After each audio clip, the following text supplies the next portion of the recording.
प्यारे बच्चों, कल की क्लास से एक नया लेसन शुरू किए हैं आप लोगों को पढ़ाना। ध्यान से समझिए। और बेटा, चूंकि चैप्टर हमने आपको बताया बहुत छोटा है, बीएससी में जाओगे तो बीएससी में ये लेसन की एक पूरी की पूरा पेपर या पूरी पूरी एक बुक है। और हमने आपको ये समझाया था कि आप जो है थोड़ा सा ध्यान दे के पढ़िए, जिससे कॉम्पिटिटिव लेवल में आप समझ सको। सबसे पहले तो यहाँ ध्यान दीजिए, पढ़ाते समय बात नहीं भाई मंजन, उष्मागतिकी। हाँ देखिए, प्रभाकर जी थोड़ा सा रिवाइज कर दे रहे हैं, रोहन आए हुए हैं, कल समझाए थे। बहुत ही मजेदार लेसन है, पूरा का पूरा थ्योरेटिकल है।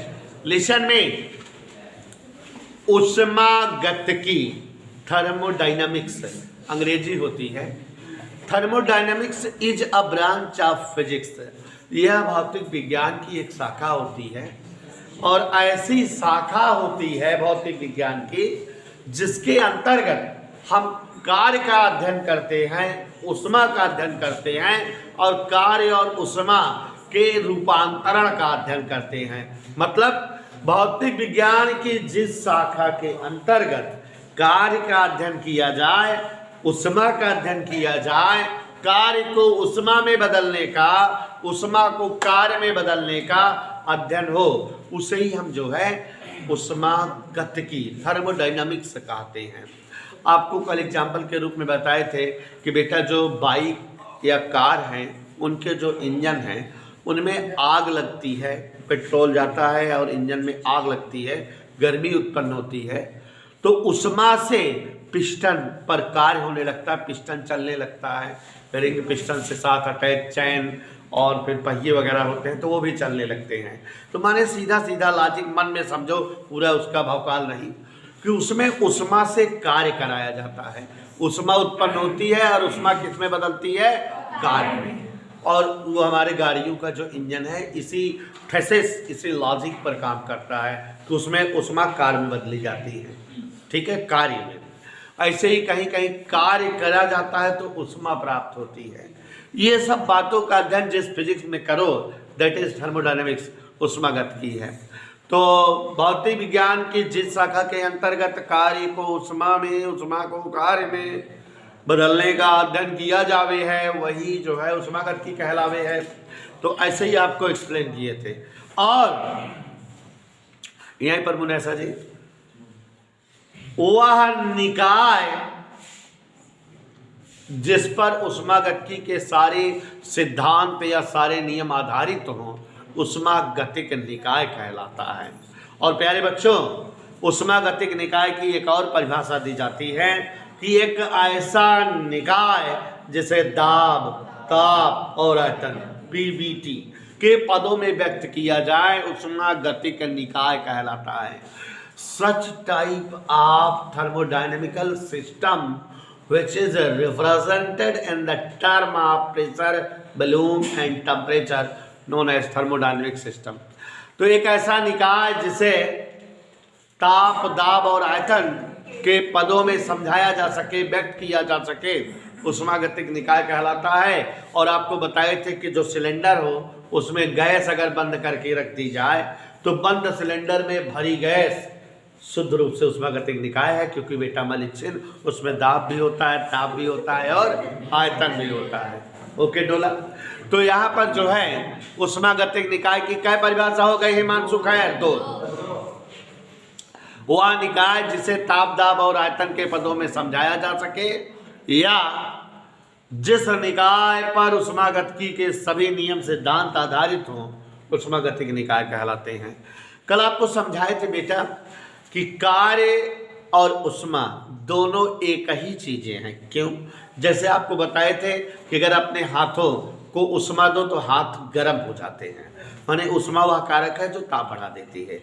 ऐसे आग जलत बा, ऐसे हाथ कह कुदरियत धरे रहा तो हाथ मेरी गर्म, उष्मा मिल गई, टेम्परेचर बढ़ गया। तो माने उष्मा एक ऐसी चोटिन है जिसका काम होता है वस्तुओं का ताप बढ़ा देना। तो उष्मा के कारण वस्तुओं का ताप बढ़ता है कि नहीं? लेकिन स्क्वायर जी, अगर अभी यही दोनों हाथ एक दूसरे के ऊपर रगड़ना शुरू करो, कार्य करना शुरू करो एक हाथ से दूसरे हाथ पर, तो भी हाथ गर्म हो जाते हैं। माने सेंस लगाओ, जो काम उस्मा ने किया वही काम कार्य ने किया। कार्य ने भी ताप बढ़ाया, उस्मा ने भी ताप बढ़ाया। और कोई बढ़ा हुआ ताप अगर है आपके सामने, पता नहीं कर सकते कि ये कार्य करके बढ़ाया गया है कि उस्मा देकर बढ़ाया गया। माने कार्य और उस्मा दोनों एक ही गुण प्रदर्शित करते, दोनों एक ही चीज हैं, दोनों को एक दूसरे में बदला जावे है। पानी धरा है, उसको भट्टी पे रख दो, उस्मा दो, उसका ताप गर्म हो जाएगा कि नहीं? या उसी पानी में बिलोडक डालो, खैलर जौन मठवा ठुआ निकाला गया, ऐसे जो नाखो मथा, तो गोल गोल घूमे पानी, उसके बाद कुछ देर बाद गर्म हो जाए, कुनकुनाया है, कुनकुन गर्म, तो पानी बिकम गर्म by दो process. When you doing heat, then पानी become गर्म, and when you करिंग work, then also पानी become गर्म. तो there are दो तरीका for गर्माई पानी, okay? By giving heat and by करिंग work, ऐसे। तो चाहे वर्क करो तब भी पानी का ताप बढ़ता है, चाहे उस्मा दो तब भी पानी का ताप बढ़ता है। तो इसका मतलब उस्मा और कार्य दोनों एक ही चीज़ें हैं, एक ही खानदान से बिलोंग करती हैं, एक ही गुण प्रदर्शित करती हैं। तो एक साइंटिस्ट थे, साजिद नाडिया वाले के सगे चाचा थे, उन्होंने कहा कि कार्य और उस्मा दोनों एक दूसरे के समानुपाती होते हैं। जूल नाम था इनके चाचा का, और ये जो बताया उसे जूल का नियम कहा गया। कार्य और उस्मा एक दूसरे के समानुपाती हैं। किसी वस्तु पर ज़्यादा काम कर दो, वस्तु ज़्यादा गर्म हो गई, इसका मतलब उसको ज़्यादा उस्मा दी गई है, तब ज़्यादा गर्म हुई है। कम काम करो कम गर्म, इसका मतलब कम उस्मा दी गई है। तो किसी वस्तु पर किया गया कार्य और वस्तु को दी गई उस्मा, दोनों परस्पर समानुपाती।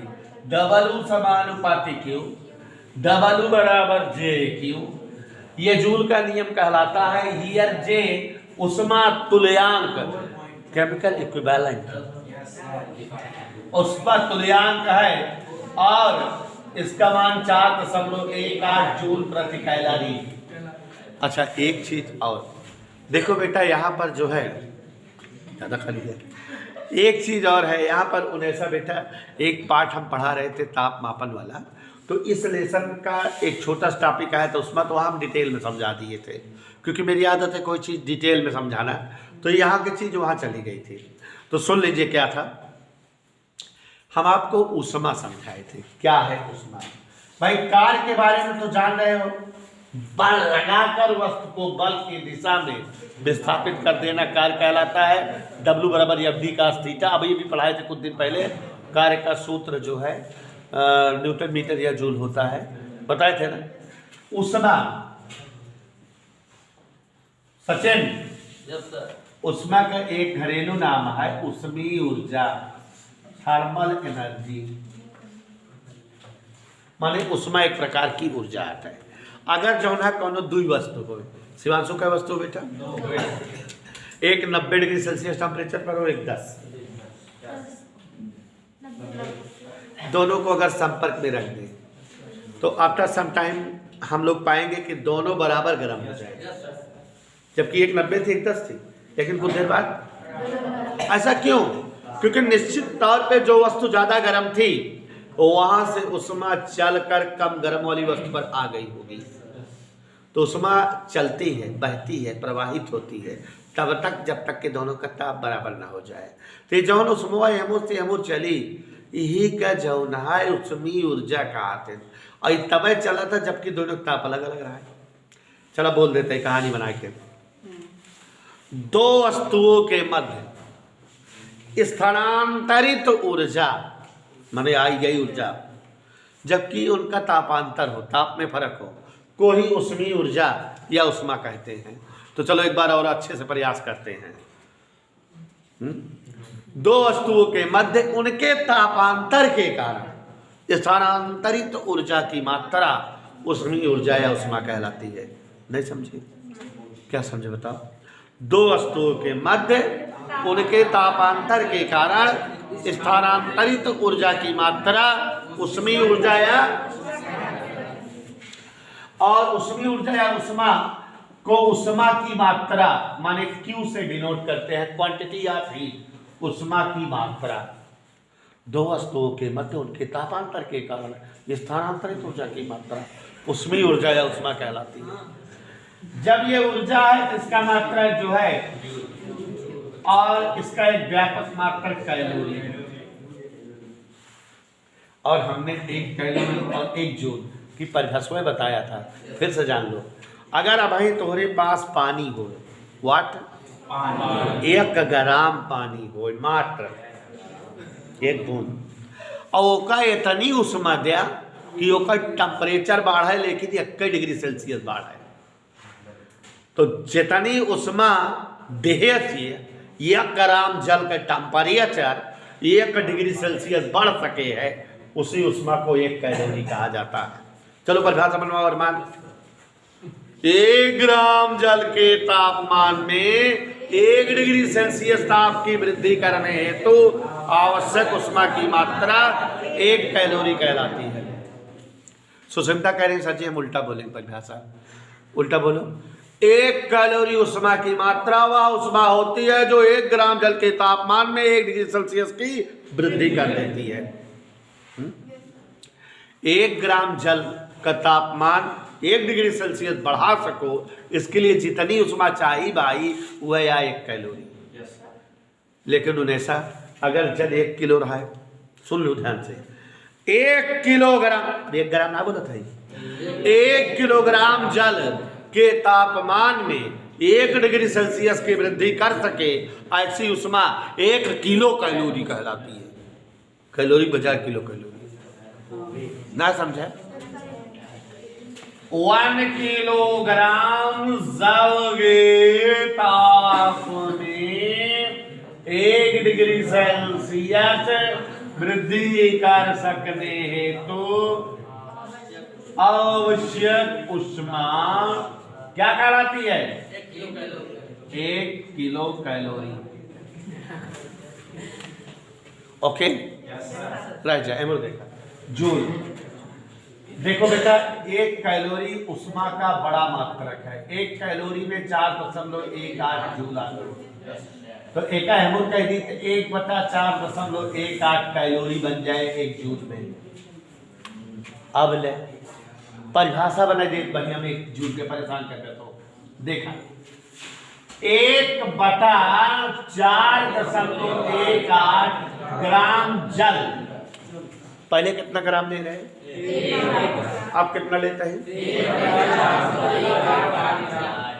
1/4.18 ग्राम जल के तापमान में 1 डिग्री सेल्सियस की वृद्धि करने हेतु तो आवश्यक उष्मा की मात्रा 1 जूल कहलाती है। कैलोरी बोले जाते हैं, पहले हमें बोल दी। ऐसे ही बेटा मिस मलिक्शन, क्या नाम है तुम्हारा? अंजलि जी। 1 मुंह से सुनना, तुमको बोलना है, जहां हम रुक जाए वही बोल दो। एक कोई बोलेगा नहीं यहाँ हिंट मत देना इसको, जहां हम रुके हुआ बोलो नहीं फेंक के मारा मारकर। 1/4.18 किलोग्राम जल के तापमान में 1 डिग्री सेल्सियस की वृद्धि करने हेतु तो आवश्यक उष्मा की मात्रा मार पड़ा क्या कहलाएगी? 1 किलो जूल है ना। चिलबिला वाले चोरे रह गए, तो ध्यान से समझा, फिर से बता दें। शिवांशु अब की बार बोलेंगे, मौका शिवांशु का है। 1 ग्राम जल के तापमान में 1 डिग्री सेल्सियस की वृद्धि करने हेतु तो आवश्यक उष्मा की मात्रा 1 कैलोरी कहलाती है। सिंपल। 1 किलोग्राम जल के तापमान में 1 डिग्री सेल्सियस की वृद्धि करने हेतु तो आवश्यक उष्मा की मात्रा 1 किलो कैलोरी कहलाती है। 1/4.18 ग्राम जल के तापमान में 1 डिग्री सेल्सियस की वृद्धि करने हेतु तो आवश्यक उष्मा की मात्रा 1 जूल कहलाती है। अब कहाँ कैलोरी हुई? और 1/4.18 किलोग्राम जल के तापमान में 1 डिग्री सेल्सियस की वृद्धि करने हेतु तो आवश्यक उष्मा की मात्रा 1 किलो जूल कहलाती है। Okay done. तो कंफ्यूजन ना हो चाहे सब बिरादरी है ना। तो यहाँ तक समझ में आया बेटा, जब ग्राम रहेगा तो जूल या कैलोरी की परिभाषा बनेगी, जब किलोग्राम रहेगा तो किलो जूल या किलो कैलोरी परिभाषा बनेगी। कई बार तो बताए हैं, तो गड़बड़ाओ ना किया करो। तो ये इतना समझ में आ गया था। कल भी ये सारी चीज़ें क्लास में हमने आपको एक्सप्लेन किया था, समझाया था। जैसा कि उन्हें सब बेटा हम लोग जान रहे थे कि अगर जो है उष्मागतिकी के हम आपको कल 2 नियम समझाए थे, शून्यांक नियम और उष्मागतिकी का।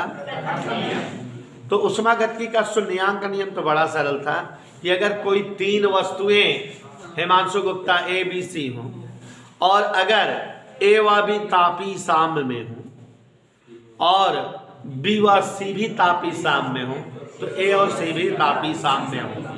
माने ए और बी जिस तापमान पे हो, बी और सी भी उसी तापमान पे हो, तो ए और सी भी उसी तापमान पे होगी। आपको एग्जाम्पल दिए थे कि अगर ए और बी के बीच रिश्ता हो भाई, क्या बी और सी भी भाई हैं, तो ए और सी भी क्या होंगे, क्या कहते हैं भाई। तो इस तरह से आपको समझाए नहीं थे बेटा। तो ये सब क्लासेस शिवांशु बेटा कल हम समझा दिए थे। तो ये सारी चीजें एक्सप्लेन है, कोई दिक्कत नहीं है। लेकिन आप सभी को कुछ बताना चाहते हैं। अब इस चैप्टर में सदैव ध्यान देंगे, पूरे के पूरे चैप्टर में बेटा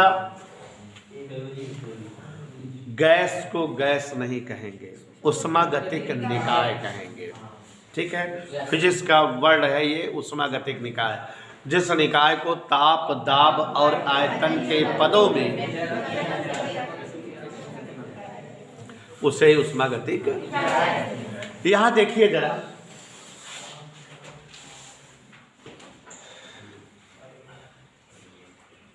ये बेटा एक हम जो है सिलेंडर बना रहे हैं। सभी लोग ध्यान दें, सिलेंडर बना, आयताकार सिलेंडर, और इसमें ये कोई क्या भर दिए हैं, मार देंगे उष्मागतिक निकाय। हमारा सब लिखते हैं, क्या भर दिए हैं, उष्मागतिक निकाय। यहां पर बेटा ऐसे पिस्टन है, जैसे साइकिल पंप वाला होता नहीं है, तो ये हैंडल युक्त पिस्टन है। कैसा पिस्टन है, हैंडल युक्त।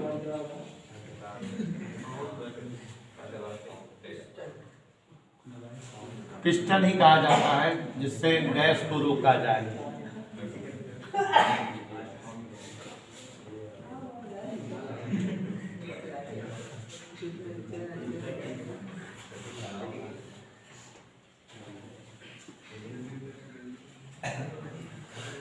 कोई डाउट बेटा? No sir.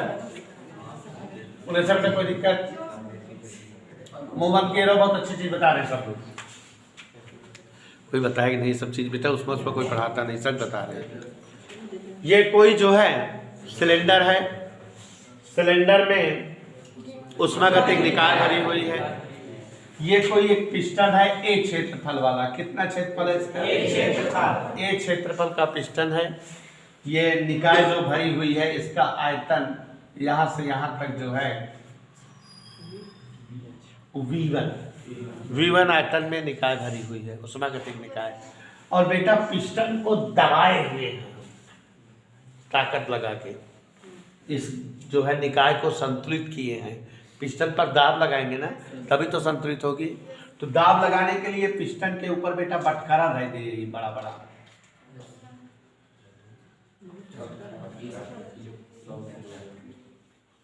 10, 20, 50 ग्राम वाले बटखरा दे दीजिए अपन। हमारे तो पढ़ाओ दे जा तो सबे बीच में पढ़ाओ ना, गुस्सा लगे इतना बढ़िया समझाओ। तो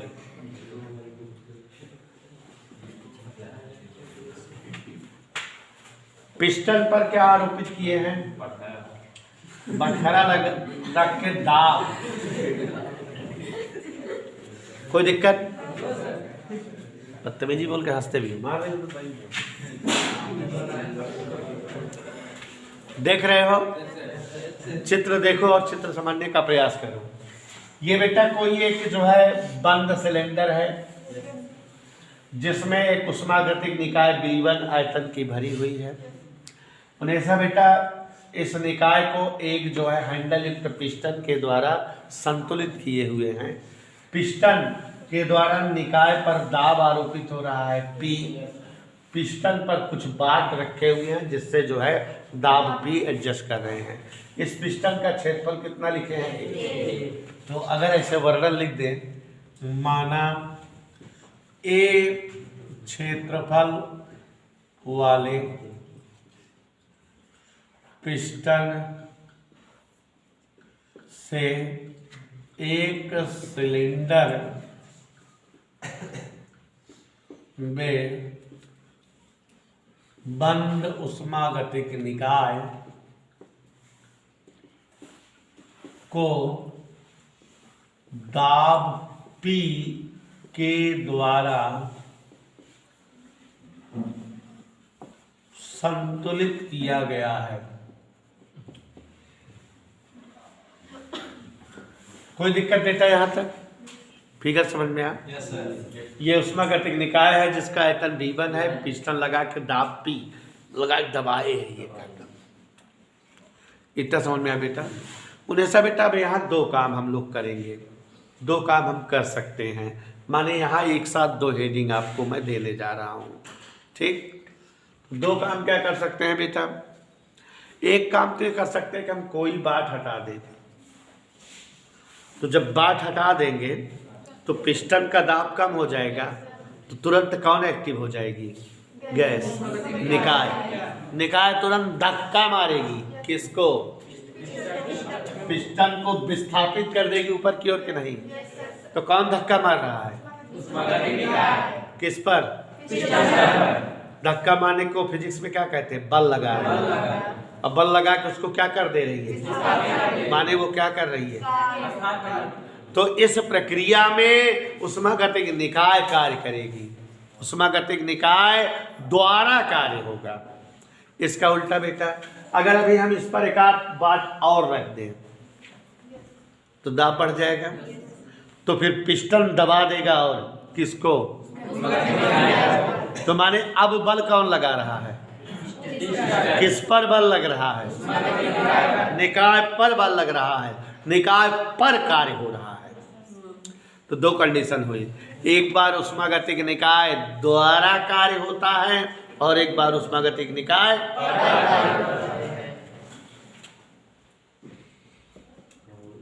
उष्मागतिक निकाय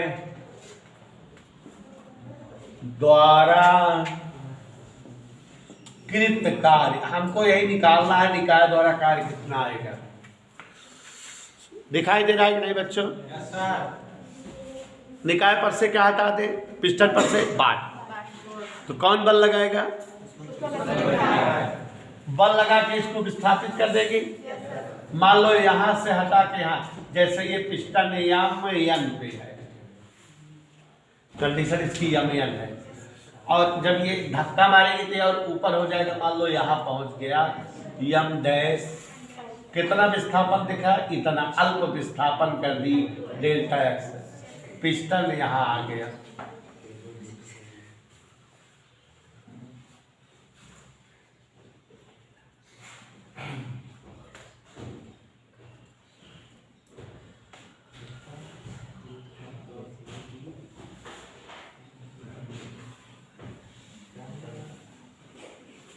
पिस्टन यहाँ पहुंच गया।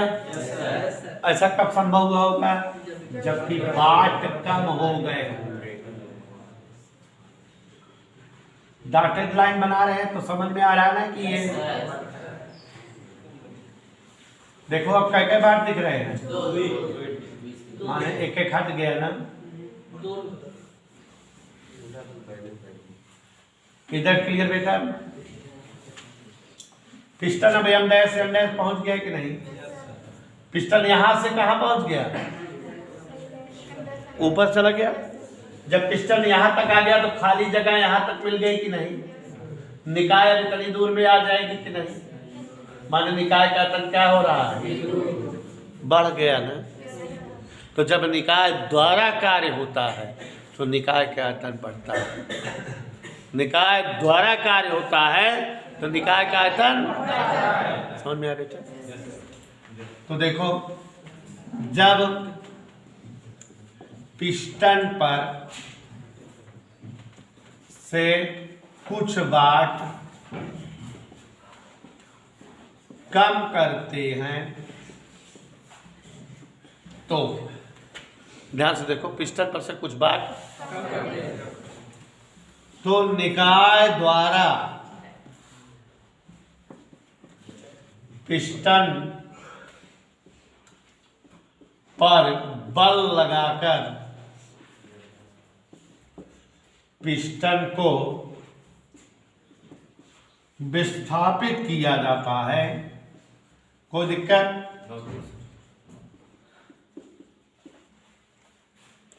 अर्थात पिस्टन द्वारा निकाय पर कार्य किया जाता है।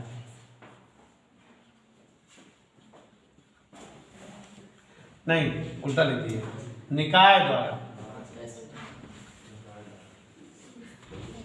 किस प्रकार किया जाता है? समझ में आया? यदि पिस्टन का विस्थापन, चित्र देखो कितना है, डेल्टा एक्स है, तो निकाय द्वारा कृत कार्य, हमको यही डेरिवेशन चाहिए, निकाय द्वारा कृत कार्य, यह लिख देते हैं W बराबर, कार्य बराबर क्या सूत्र होता है? बल गुणे बल की दिशा में निकाय द्वारा लगाया गया बल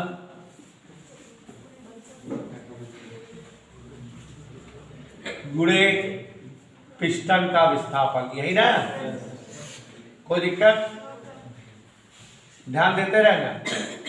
निकाय द्वारा लगाया गया बल, बल का मतलब है विस्थापन का मतलब, आप लोग याद करो, इस चैप्टर में आप पढ़े हो, दाब चूंकि P दिख रहा है, क्षेत्रफल ये दिख रहा है, तो P बराबर क्या होता है बताओ? होता है कि नहीं? तो F बराबर क्या होगा? यहां रख दे बेटा, P into A into delta x, W बराबर P इंटू आधार क्षेत्रफल गुणे ऊंचाई आयतन, तो W बराबर बेटा P dB, ये आ गया निकाय पर किया गया कार्य, निकाय द्वारा किया गया कार्य। डेल्टा बी का मतलब बेटा हमेशा, डेल्टा बी आयतन का परिवर्तन, तो माने निकाय द्वारा किया गया कार्य P(B2 - B1), ये भी हो सकता है। देखो यहाँ B2 बड़ा है कि नहीं, चूंकि B2 बड़ा है B1 से, तो ज्यादा में से छोड़ गिनती घटाओ क्या है ना मालूम, लेकिन धनात्मक है, तो जानता ही। तो ये साबित हो गया कि निकाय द्वारा किया गया कार्य धनात्मक होता है। कभी कभी कहता है सिद्ध करो उष्मागतिक निकाय द्वारा किया गया कार्य धन में होगा, तो ऐसे सिद्ध कर लेंगे कि नहीं? निकाय द्वारा किया गया कार्य धनात्मक होता है, ऐसे सिद्ध कर लीजिएगा कि नहीं बेटा? और याद कर लीजिए आज से कि निकाय द्वारा किया गया कार्य W बराबर P डेल्टा बी या P इंटू DB होता है, याद रहेगा ना? जैसे कल आपको हमने पढ़ाया था उष्मागतिकी का प्रथम नियम, जब किसी निकाय को उष्मा देते हैं तो कुछ उष्मा से वो अपना ताप बढ़ाता है, आंतरिक ऊर्जा वृद्धि, और शेष उष्मा से कार्य करता है। तो माने निकाय को दी गई उष्मा dQ बराबर du प्लस W था, तो W की जगह P dB लिख सकते हैं। इधर क्लियर लिख सकते नहीं? तो जहां कल लिखे थे dQ बराबर du प्लस W, तो अगली लाइन से लिख दो dQ बराबर du plus PdB, du plus PdB। कोई दिक्कत? प्यारे बच्चों, इसी की सगी बहन एक हेडिंग और है, उष्मागतिक निकाय पर कृत कार्य, ठीक है? अभी अभी हमने आपको समझाया भी था ये चीज, तो देखो वर्णन पूरा यही। मान ले रहे हैं क्षेत्रफल वाला कोई एक पिस्टन से एक सिलेंडर में बंद उष्मागतिक निकाय को दाब पी के द्वारा संतुलित किया गया है। समझ में आया? अब की बार क्या करेंगे, पिस्टन पर जो है और बाट रखेंगे। उन्हें सा जरा देखो इस फिगर को, ये ऐसे फिगर दिख रही बेटा, ये कोई एक जो है एक क्षेत्रफल वाला पिस्टन है जिस पर बाट के थ्रू दाब आरोपित किए हैं और निकाय हमारी जो है V1 आयतन की M से N तक भरी हुई है। अब पिस्टन पर और बाट रख दे, तो जब बाट रखेंगे पिस्टन और नीचे आ जाएगा। तो अब की बार निकाय पर बल लगेगा, निकाय का विस्थापन होगा। तो यहाँ सपोज करो कि यहाँ चला आया हमारा जो है, हाँ M डैश, ये इतना विस्थापित हो गया। निकाय का विस्थापन है ये, कोई दिक्कत बच्चों?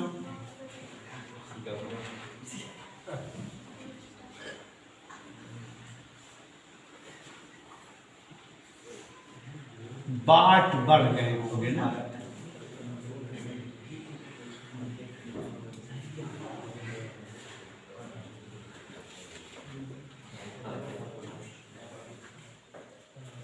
चाहे आप लोग अलग फिगर बना के दिया करिए, जैसे मतलब जो है ये इसको दूसरे फिगर में दिखा दिया करिए, चाहे एक ही फिगर में। अब निकाय यहां तक आ गई,